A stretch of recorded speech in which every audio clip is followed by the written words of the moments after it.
இந்த அன்னாபிஷேகம் அப்படிங்கிறது பிரம்மத்திற்கு சமமான அன்னத்தை சிவபெருமானுக்கு அபிஷேகம் செய்வது.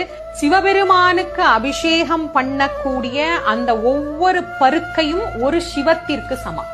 நீங்க அன்னாபிஷேகம் செய்த பிறகு சுவாமிக்கு பாருங்க எவ்வளவு அன்னம் அங்க சாத்தப்பட்டு இருக்குது அப்படின்னு. ஒவ்வொரு பருக்கையிலேயும் ஒவ்வொரு சிவத்தை நம்மால் காண முடியும். கோடி சிவலிங்க தரிசனம் அப்படிங்கறது பல ஜென்ம பாவங்களை போக்கும்னு பெரியவங்க சொல்லியிருக்கிறாங்க. வாழ்நாள் முழுக்க ஒருத்தர் ஒன்னொன்னா தரிசனம் பண்ணி கோடி சிவலிங்கத்தை என்னைக்கு தரிசனம் பண்றது? அதனால சிவபெருமான் என்ன சொல்றாரு, அன்னாபிஷேகம் செய்யக்கூடிய அன்று, அதாவது ஐப்பசி மாதம் பௌர்ணமி அன்று அன்னாபிஷேகம் செய்துவிட்டு ஒவ்வொரு பருக்கையிலேயும் ஒரு சிவத்தின் ரூபத்தை நீங்கள் காணலாம். ஒரு சிவத்தை